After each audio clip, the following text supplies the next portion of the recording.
Lantaan na naman tayo ng bulaklak. Kung ano-ano naman pa kulong ginagawa ko eh. Parang dumami yung customer natin pero wala talaga eh. Baka hindi na talaga ito yung gusto ng mga tao eh. Kulang na lang, weekly. May araw ng mga patay para kumita tayo ng pera eh. Ito talaga si Kuya. Diba? Nakuha mo pang biro ha? Bakit? Totoo naman, di ba?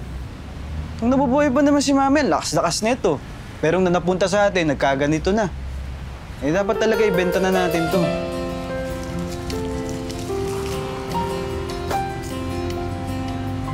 Uy, ba't bigla ka naman nalungkot dyan?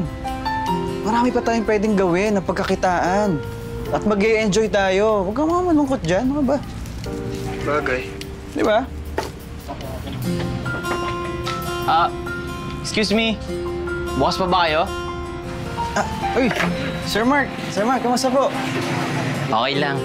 Ano sa'yo? The usual sunflower bouquet? Oo. Pero advance order sana. Oo naman, sir. Ikaw pa ba? And for delivery din. For 20 days. Every day. At paki-include dito sa delivery. 1 per day yan. Nandiyan na yung address tsaka yung recipient. Ay, sure, sir. Sir, kailan to? Starting September 4. Birthday niya.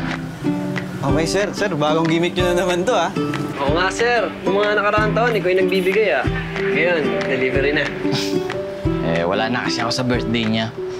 Bakit, sir? Alis ka? LDR na ba kayo? Mamamatay na ako.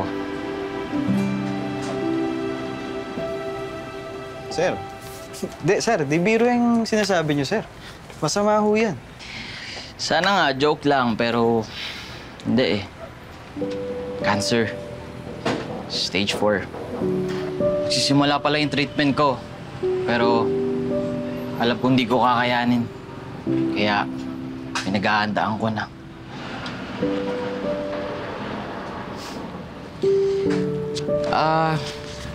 Please, pakikuha na ng bayad ko, tapos kunin mo na yung mga in-order ko. Ay, hindi, sir. Sir, ganito na lang. Itatago ko to. Tatawagan kita sa September 4. At ikaw ang sasagot nun. At ikaw na rin magdi-deliver nito. Ay ba, sir? Basta, pasayin mo siya pag deliver mo ng mga flowers, ha? Dito na ako. Baka gabihin pa ako, eh. Sige, sir.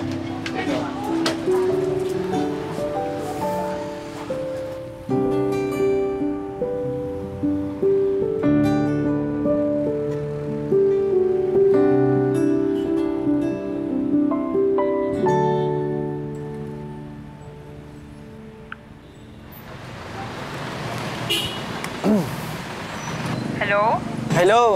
Hello po. Good afternoon po. Si Aldred po ito from Cynthia's Flower Shop. Andiyan po ba si Sir Mark? Wala na po si Kuya. Last month pa po. Ganun po ba? Sige po, salamat po.